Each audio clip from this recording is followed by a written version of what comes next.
월 매출 1억 원, 이익 500만 원 적자. 2025년 12월 서울 강남구에서 수만 달러에 달하는 치과 진료용 의자들이 잇따라 철거되어 헐값에 처분되고 있다. 치과의원 폐업률은 사상 최고치를 기록하며 음식점과 카페를 넘어섰다. 원인은 충격적인 하나의 수치에 있다. 현재 한국의 치과의원 수가 편의점 수보다 더 많아졌다는 사실이다. 임대료는 2배로 치솟고 광고비가 매출의 대부분을 차지하는 가운데 이른바 산업형 치과 시스템이 진료비를 극단적으로 낮추며 의료진에게 심각한 압박을 가하고 있다. 한때 한국에서 부와 안정의 상징이었던 직업은 공식적으로 쇠퇴 국면에 접어들었다. 대한치과의사협회가 2025년 10월 기준으로 집계한 통계는 암울한 현실을 보여준다. 올해 들어 10달 만에 파산 신청 또는 휴폐업을 접수한 치과의원 수는 1,500곳을 넘어섰으며 이는 2023년 같은 기간 대비 35% 증가한 수치다. 강남, 서초, 송파와 같은 중심 지역에서는 반경 500m 이내에 평균 12곳의 치과의원이 밀집해 있다. 이 수치는 편의점 수의 1.5배, 약국 수의 2배에 달한다.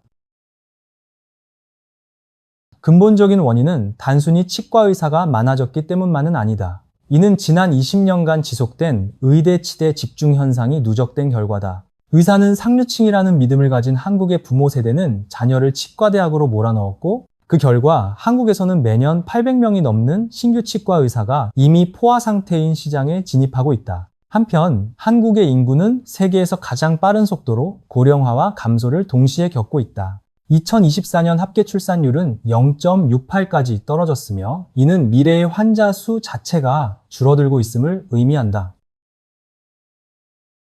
시장 규모는 갈수록 축소되는데 경쟁자는 급증하면서 극단적인 지역 격차가 발생하고 있다. 서울에서는 치과 의사들이 서로 경쟁하다 폐업에 내몰리는 반면 농촌 지역은 의사가 없는 의료 공백지대로 변해가고 있다. 그러나 문제는 젊은 치과 의사 세대가 사회적 시선과 고급 소비 수요를 이유로 안정적인 수입이 가능한 지방보다는 대도시에서의 감소를 감내하는 선택을 더 선호한다는 점이다.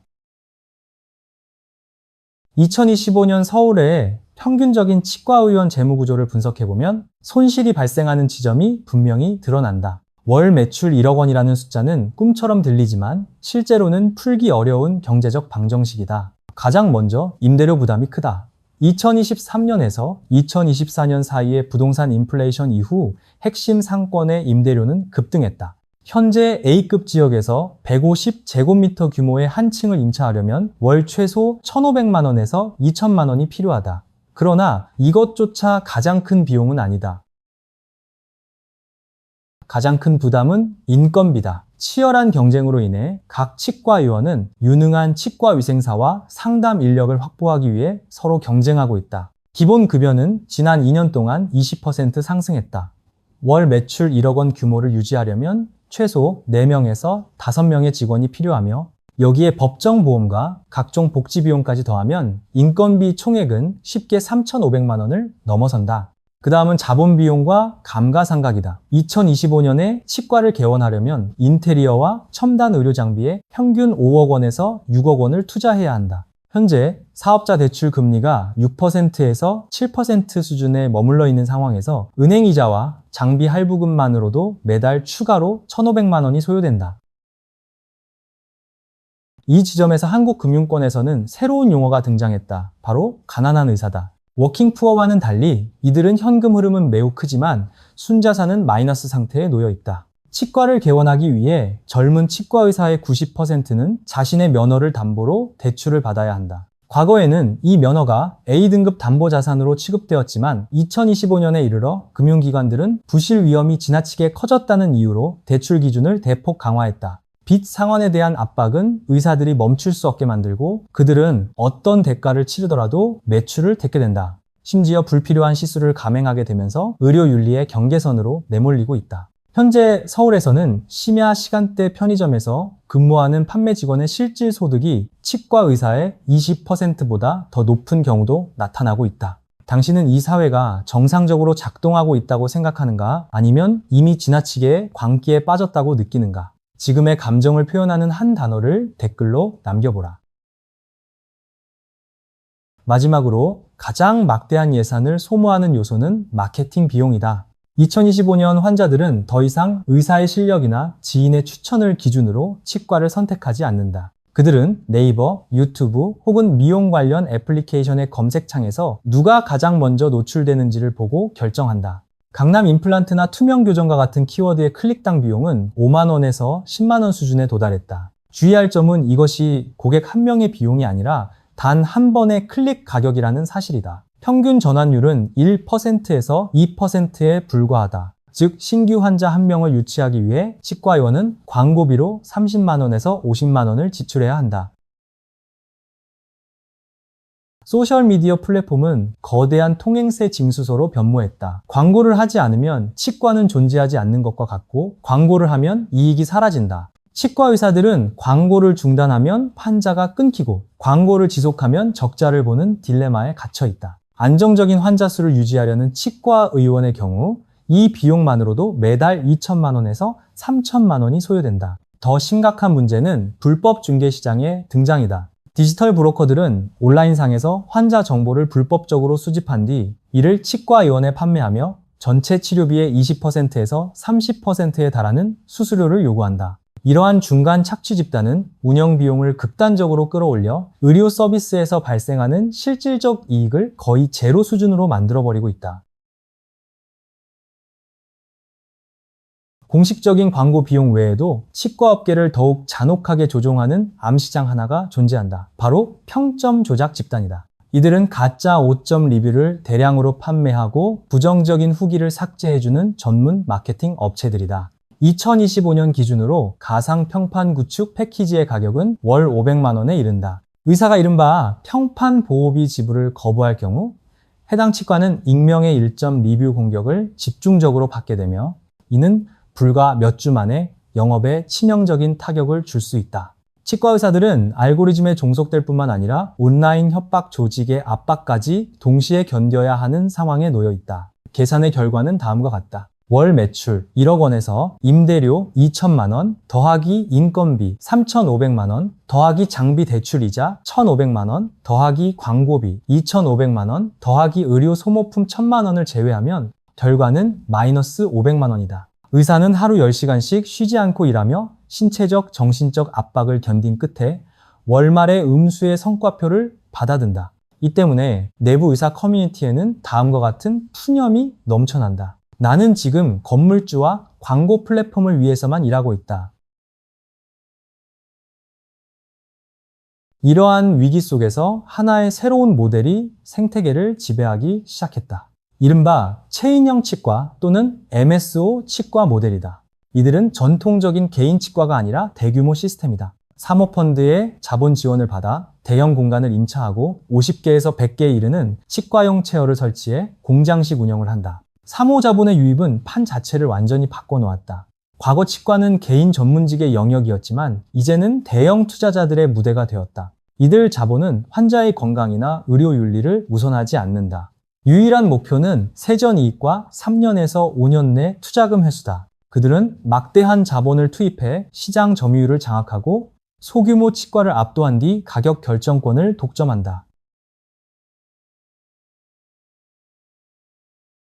이들의 핵심 전략은 최저가 경쟁이다. 2020년 임플란트 한 개의 평균 가격은 120만 원이었다. 그러나 2025년 이들 기관은 공개적으로 29만 원이라는 가격을 제시한다. 이 금액은 소규모 치과가 재료를 수입하는 원가보다도 낮은 수준이다. 그렇다면 이들은 어떻게 생존할 수 있을까?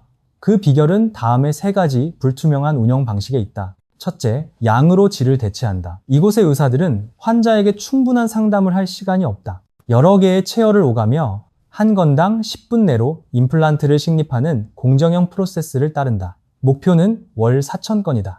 이 과정에서 환자는 숫자로 전락하고 맞춤형 치료는 완전히 배제된다. 둘째, 과도한 추가 판매다. 29만 원은 단지 초기 유인 가격일 뿐이다. 치료가 시작되면 각종 추가 문제와 선택 항목이 연이어 제시된다.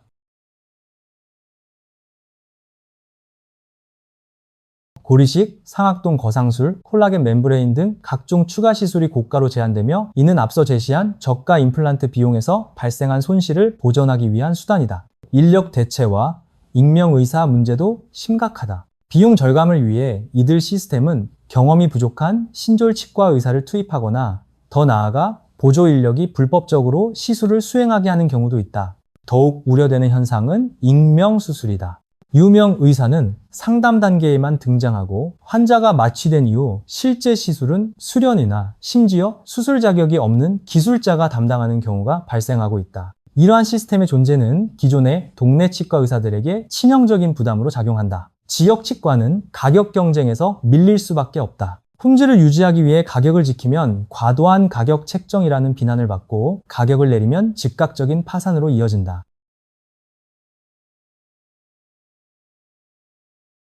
이와 같은 끝없는 하향 경쟁의 필연적 결과는 각종 부정적 사건의 급증이다. 2025년 치과 돌연 폐업 사례는 사상 최고치를 기록했다. 대표적인 사례는 지난 9월 세종시에서 발생했다. 한 대형 치과는 평생 교정 프로모션을 내세워 800명이 넘는 환자로부터 수십억 원의 선불금을 받은 뒤 하룻밤 사이 영업을 중단했다. 다음날 아침 환자들이 찾아갔을 때는 문이 굳게 잠겨 있었고 의사는 사라졌으며 연락수단도 모두 끊긴 상태였다. 이 현상이 왜 반복될까? 저가 치과의 비즈니스 모델은 본질적으로 고위험 자금 조달 구조와 유사하기 때문이다. 후속 환자의 선납금을 앞선 환자의 치료 비용을 메우는 데 사용하는 방식이다. 경기 침체로 신규 환자 유입이 둔화되거나 광고비가 과도하게 상승하면 현금 흐름은 즉시 끊긴다. 이때 소유주가 책임을 회피하는 유일한 방법은 채무가 폭발하기 전에 문을 닫고 잠적하는 것이다.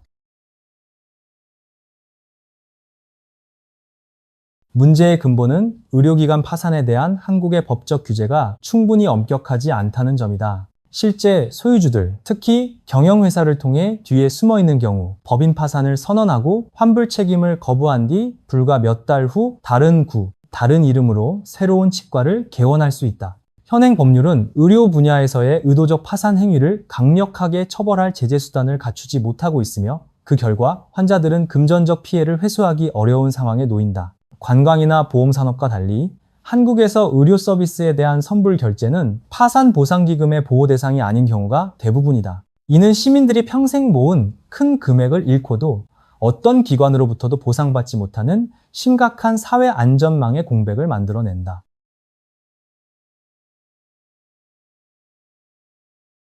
최종적인 피해자는 결국 환자다. 화려한 광고를 믿었던 이들은 이제 굳게 닫힌 치과문 앞에서 끝나지 않은 치료 과정과 아직 상환되지 않은 재정적 부담을 마주하고 있다. 의사에 대한 사회적 신뢰 역시 심각하게 훼손되었다. 돈을 잃고 나서야 후회하지 말라. 이러한 정교한 함정을 피하는 방법을 알고 싶다면 지금 바로 채널을 구독하라. 우리는 이 산업이 감추려 하는 진실을 하나씩 공개할 것이다. 한국의 소비자들은 변화하고 있다. 연이은 사건 이후 이들은 극도로 경계적인 태도를 보이게 되었다. 성실하게 상담하며 자연치아를 보존하자고 권하는 의사는 임플란트를 할 능력이 없는 사람으로 의심받고, 발치를 권하며 임플란트를 제한하는 의사는 불필요한 시술을 만들어내는 사람으로 의심받는다. 의사와 환자의 관계는 신뢰를 기반으로 한 치료 관계에서 상호 불신이 깔린 판매자와 구매자의 관계로 변질되었다. 그 결과 의료 쇼핑 문화가 등장했다. 2025년 환자들은 더 이상 한 명의 의사를 신뢰하지 않는다. 그들은 진료 기록을 들고 5곳에서 7곳의 치과를 돌아다니며 가격을 비교한다. 마치 전자제품을 구매하듯이 말이다. 인공지능 애플리케이션을 활용해 스스로 정보를 학습하고 의사의 진단과 치료 계획에 도전한다. 이는 사회적 자원의 낭비일 뿐 아니라 양심적으로 진료하는 의사들마저 지치게 만들어 집단적인 번아웃과 이탈을 초래하고 있다. 여기에 더해 글로벌 경기 침체는 치과의 핵심 고객층인 중산층의 소비를 위축시켰다. 이들은 미용 치과 치료를 미루고 통증을 견딜 수 없을 때에만 병원을 찾는다. 이러한 흐름은 축소되는 시장에서의 경쟁을 더욱 격화시키고 있다. 한국 치과 산업의 쇠퇴는 단순히 한 직업군의 문제가 아니다. 이는 과도한 경쟁과 수요 공급 불균형에 잠식된 경제에 대한 경고 신호다. 지속 가능하지 않은 성장 지표가 핵심 가치를 대체하고 단기 이익이 신뢰를 잠식하는 사회의 단면을 보여준다. 의료인을 꿈꾸며 신분 상승을 기대하는 젊은 세대에게 말하고 싶다. 현실을 직시하라. 개원하면 성공한다는 시대는 이미 10년 전에 끝났다. 오늘날 개원은 높은 실패 확률을 감수해야 하는 생존 경쟁의 시작이다. 뛰어난 기술뿐 아니라 재무 관리에 대한 사고와 냉정한 현실 인식이 없으면 살아남기 어렵다. 이처럼 가혹한 환경은 전문 인력의 대이동을 촉발했다. 역사상 처음으로 해외에서의 진료 비자를 신청하는 한국 치과 의사 수가 졸업생 수를 넘어섰다. 숙련된 인재들은 더 이상 국내에 머물지 않고 베트남, 중동, 캐나다와 같이 자신의 기술이 상품이 아닌 전문성으로 존중받는 시장으로 떠나고 있다. 소비자들에게도 경고가 필요하다. 의료에서 고품질의 초저가는 거의 존재하지 않는다. 비정상적으로 낮은 가격에는 언제나 건강상의 위험이 따른다. 30만 원짜리 임플란트는 오늘 식립될 수는 있지만 내일 그 치과가 사라졌을 때 누가 책임질 것인가? 건강은 평생의 자산이다. 일시적인 사업 모델에 맡겨서는 안 된다. 동네 치과의 붕괴는 하나의 경제적 비극이다. 이는 직업 윤리가 극단적으로 상업화되고 시장이 통제되지 않을 때 결국 승자는 아무도 없다는 사실을 보여준다. 의사는 일자리를 잃고 환자는 돈을 잃으며 사회는 신뢰를 잃는다. 당신은 이 현상을 어떻게 보는가? 산업형 치과 모델은 세계 의료에 피할 수 없는 미래일까? 아니면 반드시 바로잡아야 할 부작용일까? 당신의 의견을 남겨달라. 좋아요와 구독을 눌러 지금까지 알지 못했던 경제의 이면에 대한 가장 깊이 있는 분석을 계속해서 받아보길 바란다.